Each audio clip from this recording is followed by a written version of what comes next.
सबसे पहले आज शुरू करने से पहले मैं आपको फिर रिमाइंडर देना चाहूँगा, अगर आपको हमारे सेशन के बीच में कोई सवाल है तो इधर नीचे वो नंबर है, आप हमें और सवाल भेज सकते हैं। और आज की गुफ्तगू मैं एक वाक़े से शुरू करना चाहता हूँ, जो वाक़या हज़रत अली का है।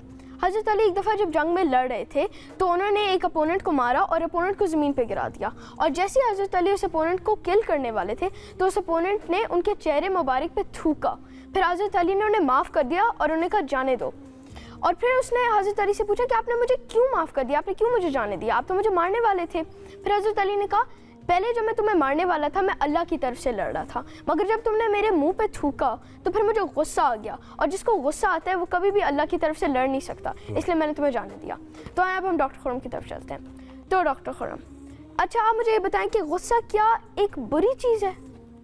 शाह हुसैन, गुस्सा नापसंदीदा चीज़ है, बुरी चीज़ नहीं है। गुस्सा एक बड़ी इंपॉर्टेंट चीज़ है, ये हमें बताता है कि मेरे लिए इंपॉर्टेंट चीज़ क्या है। अच्छा मुझे बताओ, अगर ऑस्ट्रेलिया और इंग्लैंड का मैच हो और कोई एक टीम हारे, आपको गुस्सा आता है? नहीं। क्यों? क्योंकि मेरा उनसे कोई कोरिलेशन ही नहीं है। आपको किस मुल्क के मैच हारने पे गुस्सा आता है? पाकिस्तान, ऑब्वियसली। ओके, क्यों? क्योंकि वो मेरे लिए बहुत इंपॉर्टेंट है, मेरा मुल्क, मेरा देश, मेरी आइडेंटिटी उससे जुड़ी हुई है। तो जब हमारी बहुत बड़ी उम्मीद टूटती है, कोई हमारी ज़ात को बुरा कहता है, तो गुस्सा आना फितरी अमल है। सबसे इंपॉर्टेंट चीज़ याद रखने की, ये नेचुरल अमल है। अगर किसी को गुस्सा नहीं आता तो ये अब नॉर्मैलिटी है, गुस्सा आना नॉर्मल बात है।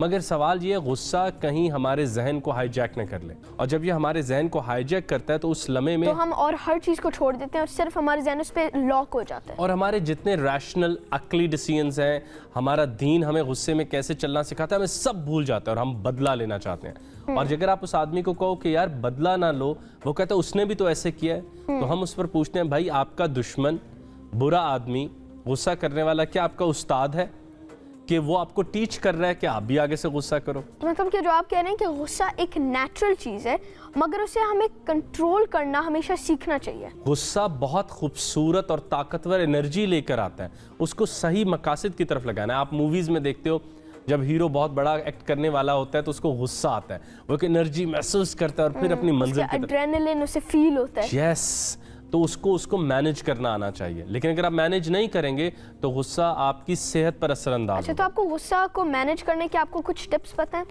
ओके, टिप्स मैं बोलूँगा, करके आपने हमें दिखाना है, ठीक है?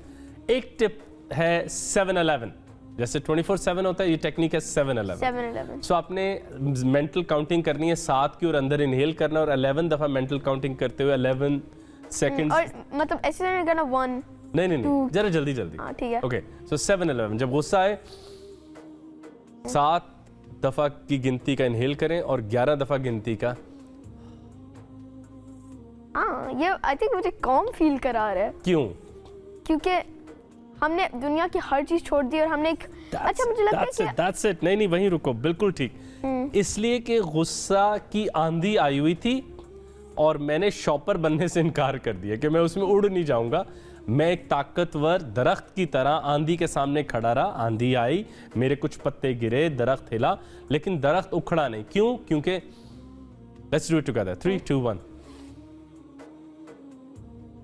और हमें रसूल करीम सल्लल्लाहु अलैहि वसल्लम ने भी कहा है, गुस्सा आए खड़े हो तो बैठ जाओ, और मुझे बैठे हो लगता तो सुन तो लीजिए हुजूर, बैठे हो तो लेट जाओ, और सबसे बढ़ के वजू करो। वजू क्यों करना होगा गुस्से में?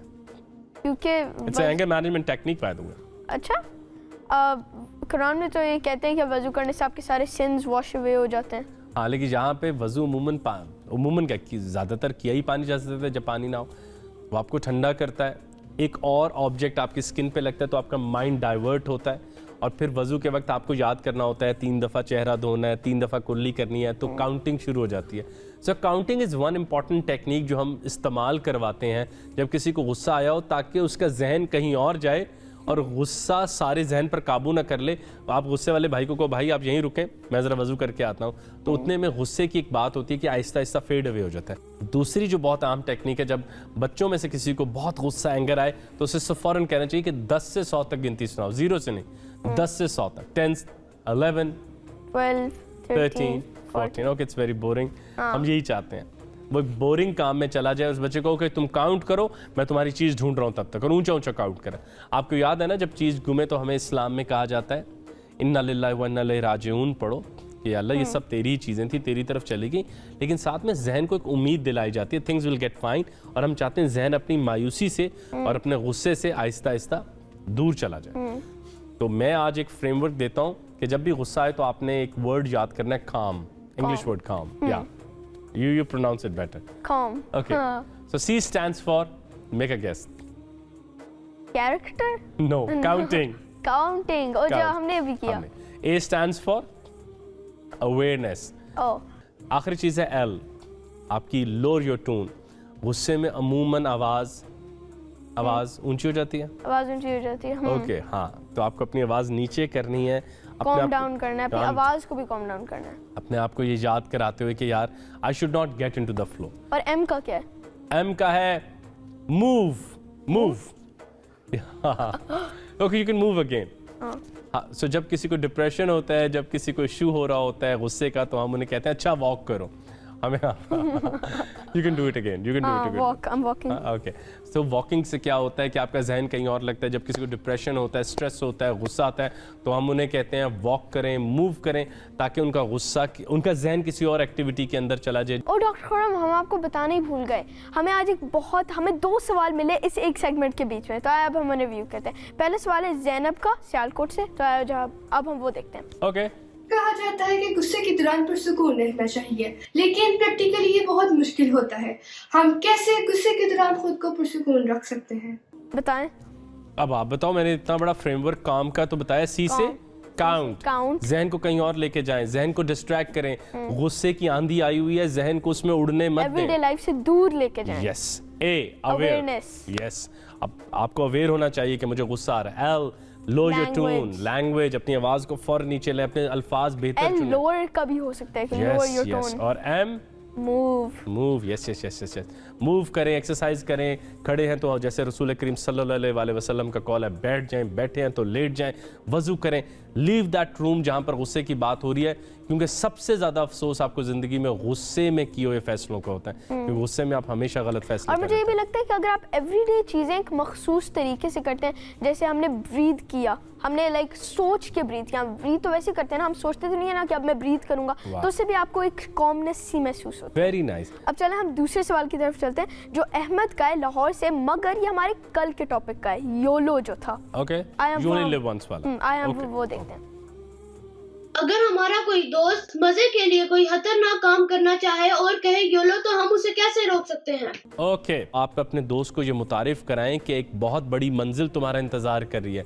हर छोटी जगह पर नहीं रुक जाना, हर छोटे मजे के लिए अपने जिंदगी का फोकस खराब नहीं करना, क्योंकि एक बहुत बड़ी डेस्टिनेशन मेरे दोस्त तुम्हारा इंतजार कर रही है। और एक दोस्त की जिम्मेदारी होती है कि वो अपने दोस्त को सही रास्ते पर लेकर आए। Thank you doctor Khurram. ये थी हमारी आज की गुफ्तगू। आज हमने बात की गुस्से के बारे में, कैसे हम गुस्से को कंट्रोल कर सकते हैं, और क्या गुस्सा एक नेचुरल चीज़ है या नेचुरल नहीं है, और क्या वो एक अच्छी चीज़ है या ज़्यादातर एक बुरी चीज़ है। कल मैं आएंगे एक और बहुत इंटरेस्टिंग के टॉपिक के साथ। अल्लाह हाफिज़। इसी के साथ आज की ट्रांसमिशन पहुंचती है अपने इख्तिताम की तरफ। तमाम सोशल मीडिया प्लेटफॉर्म्स और हैंडल्स पे मौजूद होगा लॉन्ग फॉर्म और short form content. Do let us know what you would want to see. That is all for now. This is Ayesha Yusuf and Muzammil Ali Khan signing off. Take care.